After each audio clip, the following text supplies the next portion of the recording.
அஸ்ஸலாமு அலைக்கும். இன்னைக்கு நம்ம ஹாஜரா கிரியேஷனில் பண்ண போகிறது சிக்கன் நூடுல்ஸ்.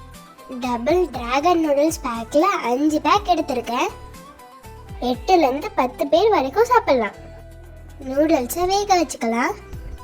ஒரு பாத்திரத்தில் தண்ணி உப்பு சேர்த்து நல்லா கொதி வந்ததோட நூடுல்ஸை சேர்த்துக்கலாம். எல்லா பக்கமும் கலந்து விட்டு 5 நிமிஷம் ஹை ஃப்ளேம்லேயே கொதிக்க விடலாம். 5 நிமிஷத்துக்கு அப்புறம் நூடுல்ஸ் நல்லா வெந்து வந்துடும். நூடுல்ஸை ரொம்ப நேரம் வேக விட்டுட்டீங்கன்னா குழஞ்சிடும். அதனால் சரியான பதத்தில் வேக வச்சு எடுத்துங்க. நூடுல்ஸை வடித்த உடனே பச்சை தண்ணியில் வாஷ் பண்ணிவிடுங்க. ஒன்றோட ஒன்று ஒட்டாமல் உதிரியாக இருக்கும். நூடுல்ஸ்க்கு ஒரு சாஸ் ரெடி பண்ணிடலாம். இந்த சாஸ் நூடுல்ஸ்க்கு செம்ம டேஸ்ட் கொடுக்கும். 20 காஞ்ச மிளகாவை சுடு தண்ணியில் சேர்த்து 10 நிமிஷம் ஊற விட்டுக்கலாம். மிக்ஸி ஜாரில் 4 தக்காளி, 4 நாட்டு வெங்காயம் இல்லைன்னா ஒரு மீடியம் சைஸ் வெங்காயம், 10 பல் பூண்டு, 1 டேபிள் ஸ்பூன் அளவு வறுக்காத மல்லாக்கொட்டை, வறுத்ததாக இருந்தாலும் பரவாயில்லை. ஒரு சீக்ரெட் இன்க்ரீடியன்ட், இதுதான் ட்ரை ப்ரான். இதை சனக்குனின்னு சொல்லுவாங்க. இதை 2 டேபிள் ஸ்பூன் அளவு எடுத்து தண்ணியில் கழுவிட்டு சேர்த்துங்க. ஊற வச்ச காஞ்ச மிளகாவை சேர்த்து நல்லா பேஸ்ட்டாக அரைச்சிக்கலாம். ஒரு பேனில் 3 டேபிள் ஸ்பூன் அளவு ஆயில் சேர்த்துக்கலாம். பேஸ்ட்டையும் சேர்த்து ஜார் அலசி 1 கப் தண்ணியும் சேர்த்துக்கலாம்.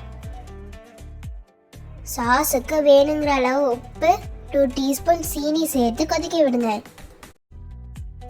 நல்லா கொதி வந்ததோட மூடி போட்டு க்ளோஸ் பண்ணி ஸ்லோ ஃப்ளேம்லேயே நல்லா தொக்கு மாதிரி வர வரைக்கும் வச்சுக்கலாம். அப்பப்போ கலந்து விட்டு வேக விட்டு எடுத்துங்க. செம்ம டேஸ்டான சாஸ் ரெடி. இந்த சாஸ் வச்சு மக்ரூனி, சேமியா, ஃப்ரைட் ரைஸ் எல்லாமே செய்யலாம். 1/2 கிலோ சிக்கனை குட்டி குட்டியாக கட் பண்ணி நல்லா க்ளீன் பண்ணி எடுத்திருக்கேன். நூடுல்ஸ் பேக்கில் உள்ள மசாலாவே சேர்த்துருக்கேன். உங்கள் விருப்பப்படி மசாலா சேர்த்துங்க. 2 பேக் மசாலா 1/2 kg சிக்கனுக்கு சரியாக இருக்கும். உப்பு வரப்பு எல்லாம் சரியாக இருந்துச்சு. 1 டீஸ்பூன் இஞ்சி பூண்டு பேஸ்ட், 1/2 லெமன் பிழிஞ்சு விட்டு விருப்பப்பட்ட ரெட் கலர் சேர்த்து நல்லா மிக்ஸ் பண்ணிக்கோங்க. ஒரு முட்டை, மைதா, கார்ன்ஃப்ளவர் சேர்த்து கலந்து விட்டு வச்சுருக்கேன். அந்த மாவையும் சேர்த்து மிக்ஸ் பண்ணி வச்சுக்கலாம். 15 to 30 மினிட்ஸ் கோழியை ஊற விட்டுக்கலாம். சிக்கனை பொரிக்க ஒரு பாத்திரத்தில் எண்ணெய் சேர்த்து சூடானத்தோட சிக்கனை ஒன்றா சேர்த்து 2 நிமிஷத்துக்கு அப்புறம் கலந்து விட்டுக்கலாம். மாவு உதிராமல் 2 பக்கமும் நல்லா திருப்பி விட்டு பொரிச்சு எடுத்துக்கோங்க. மேலே கிறிஸ்பியாக உள்ள சாஃப்டாக எல்லாத்தையும் பொரிச்சு எடுத்துக்கலாம்.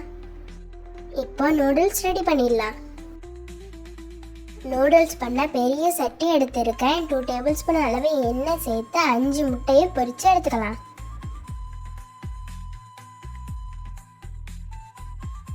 அதே சட்டிலேயே கோழி பொரிச்ச எண்ணெயை வடிகட்டி சேர்த்துருக்கேன். வடிகட்டாமலும் சேர்க்கலாம்.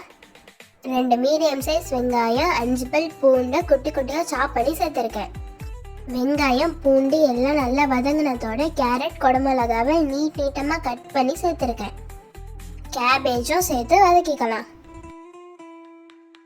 லைட்டாக வதங்கினதோட நம்ம செஞ்ச சாஸ்லேருந்து 3 டேபிள் ஸ்பூன் அளவு இப்போ சேர்த்துக்கலாம். 1 டேபிள் ஸ்பூன் சோயா சாஸ் சேர்த்து நல்லா வதக்கிக்கலாம். பேலன்ஸ் உள்ள 3 பேக்கெட் நூடுல்ஸ் மசாலாவை சேர்த்துக்கலாம். பொரிச்ச கோழியை சேர்த்து நல்லா கலந்து விடுங்க. நல்லா கலந்ததோட நூடுல்ஸை கொஞ்சம் கொஞ்சமாக சேர்த்து கலந்து விடுங்க. நூடுல்ஸும் மசாலாவும் ஒன்று சேர்ற மாதிரி கலந்து விட்டுக்கலாம். எல்லா நூடுல்ஸையும் ஒரே டைமில் சேர்த்து கலக்கும் போது கஷ்டமாக இருக்கும். அதனால கொஞ்சம் கொஞ்சமாக சேர்த்து கலந்து விட்டுக்கோங்க. பேலன்ஸ் உள்ள சாஸையும் சேர்த்துக்கலாம். முட்டையும் சேர்த்து எல்லாத்தையும் ஒன்றோட ஒன்றா சேருற மாதிரி கலந்து விடுங்க. நான் பண்ணின சாஸோட அளவு இந்த நூடுல்ஸ்க்கு கரெக்டாக இருந்துச்சு. நல்லா மிக்ஸ் பண்ணி விட்டு லாஸ்ட்டாக மல்லிக்கீரை தூவி விட்டு ஒரு மிக்ஸ் பண்ணிக்கோங்க. விருப்பப்பட்டால் பெப்பர், லெமன் ஜூஸ் பிழிஞ்சிக்கலாம். சூப்பர் அண்ட் டேஸ்டியான நூடுல்ஸ் ரெடி. நீங்களும் ட்ரை பண்ணி பார்த்துட்டு மறக்காமல் எப்படி இருந்துச்சுன்னு கமெண்ட்டில் சொல்லுங்கள். உங்களுக்கு இந்த வீடியோ பிடிச்சிருந்துச்சுன்னா மறக்காமல் நம்ம சேனலில் லைக் பண்ணுங்கள், ஷேர் பண்ணுங்கள், சப்ஸ்கிரைப் பண்ணுங்கள்.